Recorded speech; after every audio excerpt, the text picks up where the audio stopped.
The day my family turned their backs on me changed everything. I've been married for over 20 years and father to 3 kids spanning high school, middle school, and toddlerhood. Once, our home buzzed with warmth, about school projects, weekend plans, and shared laughter. Now? I feel like an off-screen extra. I pay the bills, pick up the mess, and then fade into the background. My wife and I barely talk anymore unless it's about errands, finances, or things I forgot to do. And yes, I've made mistakes, I've joked too much, been careless, taken her for granted. But I've always loved her. I still do. Yet our conversations feel transactional, stripped of the intimacy we once shared. Interestingly, research shows that tension and poor communication between spouses are a top predictor of midlife depression, even more so than issues with other family members. It's no wonder I feel stuck inside my own marriage. Our daughter, bright, sharp, loaded with teenage confidence, never takes me seriously. She's mastered the art of shutting me out, mid-sentence. My attempts to connect are met with one-word answers, eye rolls, or immediate escape behind her bedroom door. Teenagers crave independence, but research indicates that reduced parent-child communication creates emotional distance, making solid connections harder even later. Despite her brilliance, I feel like her voice has no space for mine. My son, once full of energy, jokes, and enthusiastic sharing, now barely speaks. Those beautiful days of tiny arms showing me drawings are gone. Now, he mumbles a quick hi and disappears down the hall.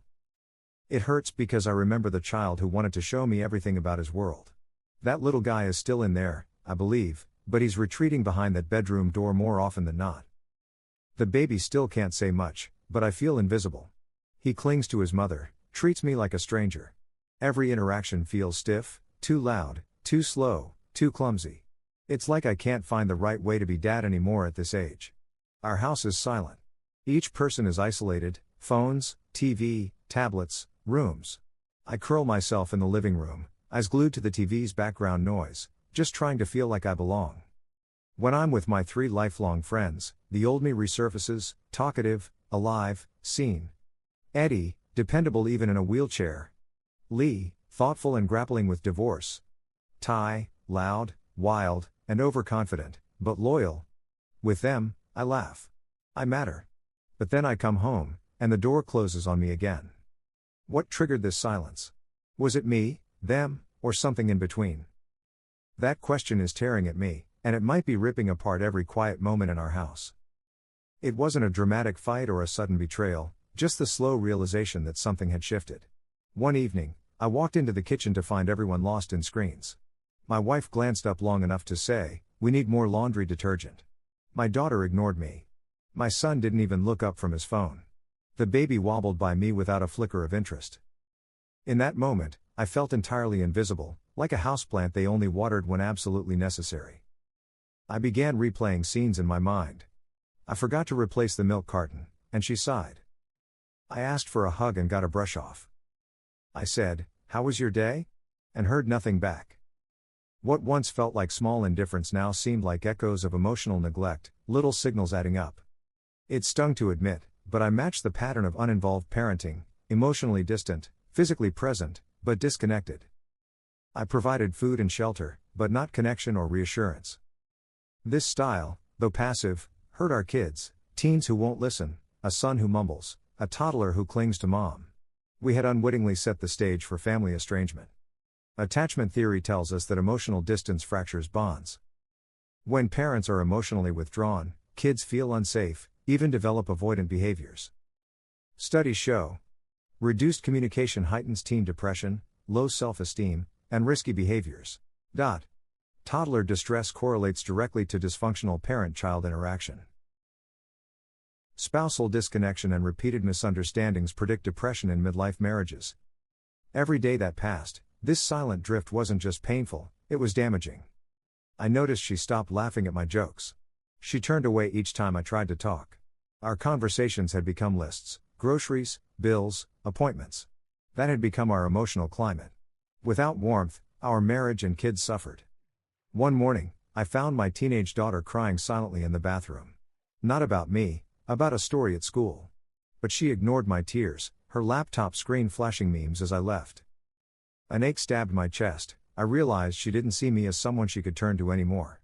That night, I sat in silence, replaying every clipped conversation, every ignore and cold shoulder. And I asked myself, which of us changed first? Was it my carelessness? The pile of chores and stress? Or was it hers, changing into teenage walls? But the truth made me swallow. It didn't matter. What mattered was who would change now. That night marked the shift. I decided I would stop checking out. I would start speaking up, even if awkward.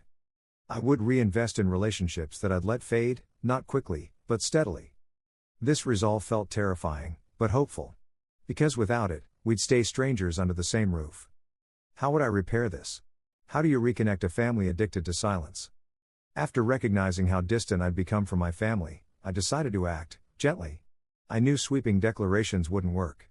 Instead, I started small. A quiet "how was your day?" at dinner. Offering to help with the baby's bedtime routine. Sitting with my wife over morning coffee, even if conversation didn't follow. It felt forced at first, like I was relearning to exist in my own home. But I believe small movements could lead to big shifts. Psychologist Jenny Shields recommends asking open-ended, simple questions to rebuild connection. I tested them out. What was the best part of your day? Sparked my daughter to share a funny school event. What did you learn today? Caught my son off guard, but he eventually mumbled something about a science project. Tell me about something funny you saw online today. Led to real smiles. These questions weren't magic, but they cracked open the door. They say reconnection often begins with reaching out. One night, I wrote a letter to my family. I'm sorry I stepped back. I've missed this home, not just the roof, but you. I want to reconnect, little by little. Can we start with 10 minutes together each evening, no phones? I left it on the kitchen counter. Maybe cheesy, but heartfelt. That night, my wife nodded. My daughter rolled her eyes, but even that counted. Experts highlight the power of neutral spaces, walks, casual time, hobbies. To reconnect I began. Sunday walks, me and the dog and whoever tagged along. Shared chores, I'd fold laundry with singer playlists on. Friday game night, just 30 minutes, card games, silly choices, no screens. Not dramatic, but consistent. And slowly. They met me there. So much distance had come between us. One evening, I said, I miss talking, about anything. Do you want to plan time, just us? She looked surprised, hesitant, then said yes. Our first sit-down had awkward silences, but also some laughter, and shared memories I almost forgot. With the teenagers, I approached differently. I tried discussing podcast episodes together, asking for their opinion, not lecturing. I played science videos with my son, asking his thoughts. I let my daughter pick music in my car, even if it meant a few pop songs. Psychotherapist Dr. Aaron Balick suggests active listening and open-ended questions to engage teens. My questions left space. What was the funniest thing you heard this week? One evening at dinner, my daughter laughed at something I said, and responded fully. My son added details about his club's last experiment. The baby let me put him to bed, and didn't scream. Nothing magical, but everything felt different. Real change was small but meaningful. My wife texted me a candid, "Thanks for being present." My daughter left a sticky note, "Thanks, Dad." My son asked me to watch a video with him. The baby ran up for a hug. No grand reunion, just micro moments telling me I was moving back into their lives. Slow consistency builds trust, much like psychologists suggest. Neutral time, like walks or chores, reduces pressure and opens doors. Asking questions shows curiosity. Teens and spouses respond to being heard. This is only the halfway point. But here's what I know. Consistency matters more than perfection. Presence matters more than clever words. Listening matters more than talking. Realizing connection wasn't going to return on its own, I introduced something low pressure, family game night. No screens, no pressure, just board games and snacks. Research confirms this works. Regular game nights boost communication, empathy, stress relief, and cognitive skills. In other words, it's play, but it heals. That Friday, I gathered everyone in the living room. "Dad, you first." We chose a simple game, Uno. My daughter rolled her eyes but joined. My son hesitated, then dealt the cards. The toddler sat between us, clapping. My wife watched, wary but curious. Turns were slow and nervous at first. Then, my daughter laughed at someone's silly draw pile. My son high-fived when he won. The toddler babbled.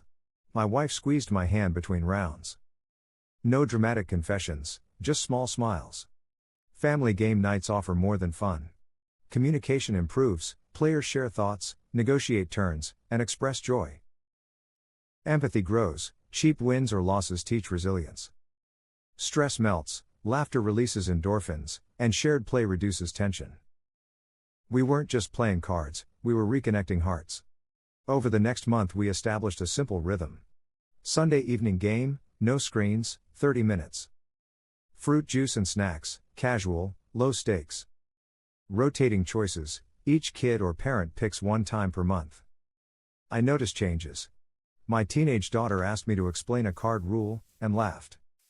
My son looked at my phone and said, "Dad, want to play tomorrow?" My toddler said "Daddy" for the first time, then grabbed my hand. These weren't earth-shattering wins, they were micro shifts in proximity and trust. Attachment research shows secure parent-child relationships grow when caregivers are consistent, responsive, and emotionally available. Add engaged fathers into the mix and you foster emotional resilience. Game night gave me a weekly dosage of presence, not just being there, but being available and in tune. My kids, and marriage, began to reflect that. Game nights spilled into other parts of our lives. We started walking the dog together, no phones, listening and talking. I began reading bedtime books to the baby. My wife and I scheduled monthly date nights, no logistics, just us. These micro moments built trust, presence, and emotional safety, tiny bricks of reconnection. Families who play together don't just bond. Their bonds become resilient. My home began to change. Doors opened earlier. Smiles came more easily. I felt like a father again, not just a paycheck or chore man. We're not fixed, but we're healing. By this stage in our journey, we've softened the silence with questions, small talks, and game nights. But to sustain the reconnection, I discovered we needed more, play with purpose. Not just fun, but the kind that builds trust, emotional safety, and lasting bonds. Research in early childhood development emphasizes that play is a fundamental tool, offering children and parents a shared space to connect, understand each other, and grow emotionally. It's more than entertainment, it's relationship repair in motion. The American Academy of Pediatrics notes that play helps families listen in a different, but productive, way, letting parents see the world through their child's eyes. Enter filial therapy, a child-centered play approach where parents are taught to lead supportive, empathetic play sessions. It's not therapists doing the work, it's you, the parent, reconnecting through your child's way of expression. Here's what makes it powerful. Non-directive play, letting the child lead prevents pressure and encourages openness. Empathy and listening, reflecting feelings shows you care and understand. Secure attachment, these sessions rebuild trust one playful moment at a time. Started scheduling daily 10-minute play sessions with each child, a one-on-one slot where they led. No agendas, just space to explore and express. With my toddler, we created mini obstacle courses, named plush toys, traced imaginative stories. With my son, we built models, threw a ball, drew sketches. With my daughter, we played strategy games, listening, noting, genuinely engaged. In those moments, I leaned in without judging or fixing, allowing ourselves to remember fun and trust again. Research confirms that this kind of intentional play reduces conflict, builds self-efficacy in parents, and strengthens connection. In our home, the shift happened subtly. My toddler began hugging me more freely. My son started sharing random small moments, like a science fact or a joke. My daughter confided not just facts, but feelings, asking for advice, not just information.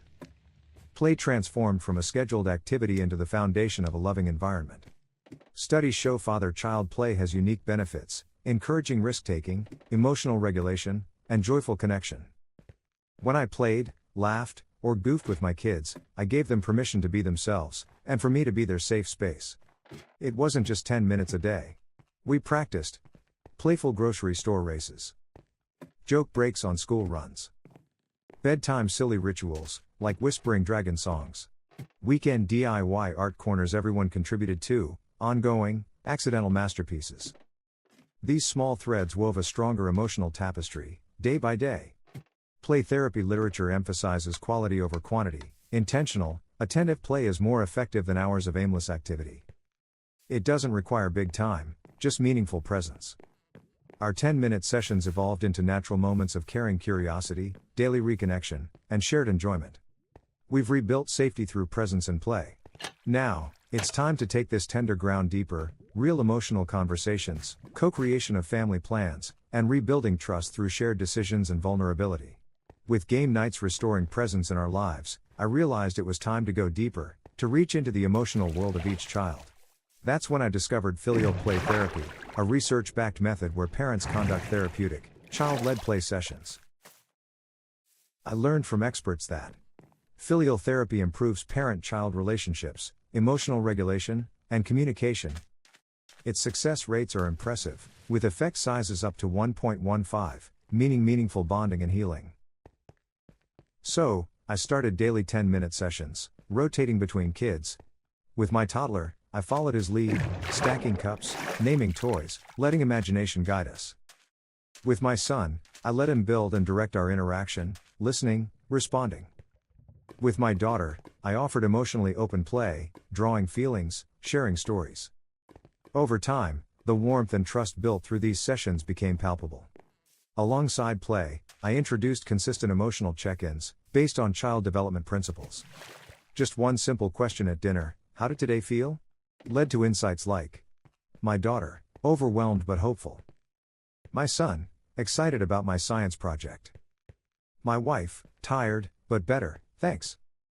These conversations showed I was tuned in, and willing to feel with them. Research tells us why this approach works. Filial play and child-led sessions let children feel heard and safe, reducing acting out and emotional withdrawal. Regular emotional check-ins build empathy, trust, and early intervention ability, allowing families to spot stress early. Creating these intentional spaces helps foster secure attachment, which undergirds resilience and emotional well-being. A few weeks in, subtle but powerful changes emerged. The toddler snuggled into my lap without hesitation. My son started sharing thoughts like, "Dad, can you help me solve this?" My daughter began talking about deeper topics, friendships, future dreams, rather than shutting down. Our emotional climate shifted from silence to curiosity, from avoidance to vulnerability. These actions, filial play and check-ins, weren't just nice. They were purposeful, reinforcing connection through presence, moments where I listened, not lectured. Shared vulnerabilities, where feelings mattered more than tasks. Emotional safety, where kids could feel and express, not mask or shut down. That's not repair, it's rebuilding a resilient foundation. Isn't therapy, it's communal coping, healing through shared moments. We're a family working together, strengthening relational muscles, trust, empathy, respect. Studies show communal emotional practices like ours buffer against stress and deep isolation. You don't need therapy training to begin. 10-minute play sessions, child-led, no pressure. Evening check-ins, one question per person, "How are you feeling?" Notice, don't fix, empathize, validate, keep it brief. Celebrate small steps, a shared smile, an honest response, a gentle hug. Repeat. Build trust. Watch connections ripple outward. Your child feels understood and safe. Your spouse sees your vulnerability and effort, rebuilding marital trust. You cultivate emotional resilience, in yourself and your kids. Secure families aren't perfect, they're present. Over the past months, we've transformed a house of silences into a home of shared moments. What started with small play sessions and game nights evolved into deeper bonds and genuine trust. Our once fragmented family is now moving in sync again, but this time intentionally. To guide our renewed connection, we crafted a family values list, spontaneously, over a Sunday brunch. Here's what we identified. Kindness, daily check-ins and playfulness. Presence, no screens at meals, full conversations. Trust, making promises and keeping them. Curiosity, asking more than telling. These values became our collective compass, shaping decisions from chores to weekend adventures. We introduced monthly family check-ins, 30-minute sessions where we shared highs and lows, planned our smiles, family outings, movie nights, new board games. Assigned these responsibilities and accountability. Celebrated small wins. This mirrors the family checkup model known to reduce teen behavior issues and improve overall well-being. Trust had fractured, but it healed in everyday acts. I mow the lawn without reminders. My daughter appreciates the science video we watched together. I still tuck the baby in, even if he can stand. We laugh about the toddler's monster under the bed game. It's these tiny agreements on it again and again that restore safety. We began inviting grandparents, my wife's sister, and a couple of the kids' friends for game or dinner nights. These acts of kin-keeping, maintaining and strengthening family bonds, expanded our circle, bringing warmth and community. Life still brings stress, but now we face it as a team. A bad grade is a let's meet together and help you study. Toddler tantrums are met with hugs, not blame. My weekday exhaustion is met with text me at your walk home, safe trip, Dad. Open communication and emotional check-ins ensure supportive communication, reducing isolation. We don't pretend everything is perfect, but we celebrate right here. We light a candle each month to honor what we've rebuilt. At birthdays, we share what we've admired in each other recently. We take one family photo each month, proof we're still here, still caring. Research shows that family cohesion fosters resilience, reduces psychological distress, and improves social functioning. Our choices, play, check-ins, joint decisions, expanded bonds, align with proven strategies for healthy, thriving families. We're not perfect. We still argue about chores and sasses, and Mondays can still start slow. But there's warmth in dinner conversations, laughter on Friday nights, and a toddler who runs to me first after daycare. We didn't just reconnect, we learned to be deeply and intentionally present, to speak our needs, laugh together, and trust again. Families rebuild, not by grand gestures, but through tiny, emotionally significant moments, playful afternoons, honest check-ins, shared tables, and ongoing choices to show up. They aren't perfect, they're lovingly present. If you feel disconnected, even by screens and silence, start small. Start with a game, a question, a hug. Let those moments become the heartbeat of your home. Because real love, real connection, real resilience, they're built together, over time, one moment at a time. Thank you for being here and reading our full journey. May your own family find its way back, to laughter, to presence, and to each other.